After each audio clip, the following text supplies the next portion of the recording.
क्या आपको लगता है मौत के बाद कुछ नहीं होता? मतलब ये जो रूह होती है, जो आत्मा होती है, ये बस एक शरीर तक ही सीमित है? अगर आपको ऐसा लगता है तो आज की कहानी सुनने के बाद आपका ये नजरिया चेंज हो जाएगा, क्योंकि आज की कहानी एक ऐसी जगह पर है जहाँ पर जिंदगी और मौत में सिर्फ एक पल का फर्क होता है। आज की कहानी है बनारस के मणिकर्णिका घाट की। स्टोरी काफी इंटरेस्टिंग एंड क्रीपी होने वाली है, इसलिए इस वीडियो को आप एंड तक जरूर देखना।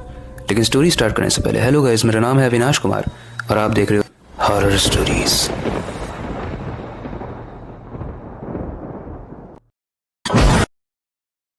ये कहानी है रोहन की।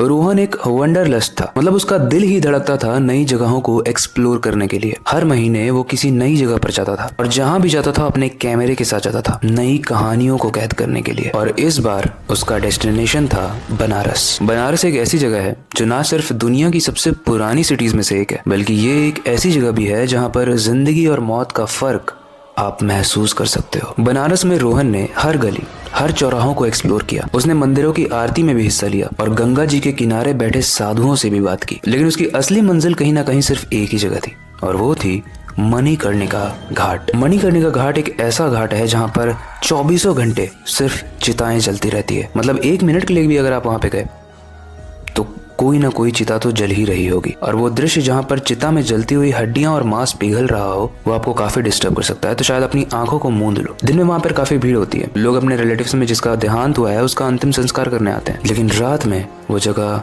बिल्कुल सुनसान हो जाती है, और यही चीज रोहन को बहुत एक्साइट की। रोहन ने सोचा क्यों ना मणिकर्णिका घाट को रात में एक्सप्लोर किया जाए, क्योंकि उसे ऐसा लगता था कि शायद यहाँ पर कोई यूनिक कहानी, यूनिक फुटेज मिल जाए जो मुझे दिन में ना मिले। इसलिए उसने अपने कैमरे को दिन में चार्ज किया और रात के अंधेरे में उसने मणिकर्णिका घाट की तरफ अपना कदम बढ़ाया। लेकिन जब रोहन वहां पर पहुंचा तो उसे काफी अजीब महसूस हुआ। रोहन जैसे ही रात में मणिकर्णिका घाट पर पहुंचता है, उसे सैकड़ों लाशें एक साथ जलती हुई नजर आई। तेज हवा के साथ अग्नि की लहरें और चिताओं की महक से उसका दिमाग सा घूम गया। उसके पेट में बहुत तेज सा दर्द शुरू हो गया, जैसे कोई उसकी अतड़ियों को निचोड़ रहा हो। लेकिन 10 सेकंड के बाद ही उसका पेट दर्द तो ठीक हो गया, लेकिन उसका अपनी बॉडी पर कंट्रोल नहीं था। गाइस, स्टोरी के बीच में आपको एक बात बता दूं कि वहां पर माना जाता है कि अगर आपकी फैमिली में से किसी का देहांत हुआ है और आप उस बॉडी को लेकर वहां पर खड़े हो जलाते हुए, तो फिर यू विल बी फाइन।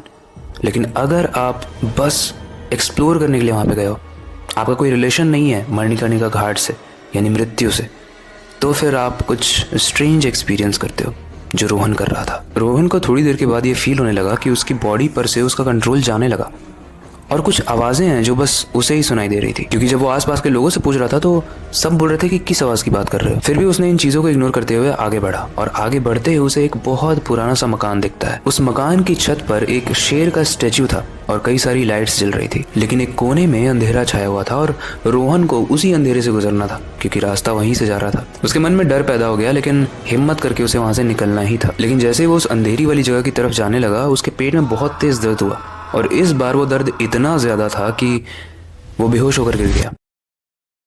जब उसकी आंख खुली तो वो देखता है कि कोई इंसान उसे अंधेरे से कमरे में खींच रहा है। उसके शरीर में इतनी कमजोरी थी कि वो कुछ कर ही नहीं पा रहा था। थोड़ी देर बाद जब उसे होश आया तो वो देखता है कि वो एक दीवार से लगकर बैठा हुआ है। उसके हाथ में रस्सी बंधी हुई है, जिस रस्सी का दूसरा छोर एक लाश से बंधा हुआ है, एक ऐसी लाश जिसका सर नहीं था। वो काफी तेज चिल्लाता है, लेकिन वहां पर कोई नहीं आता है, क्योंकि काफी अंधेरा था और काफी सुनसान जगह थी वो। तभी वो देखता है कि एक औरत उसकी तरफ धीरे धीरे बढ़ रही थी।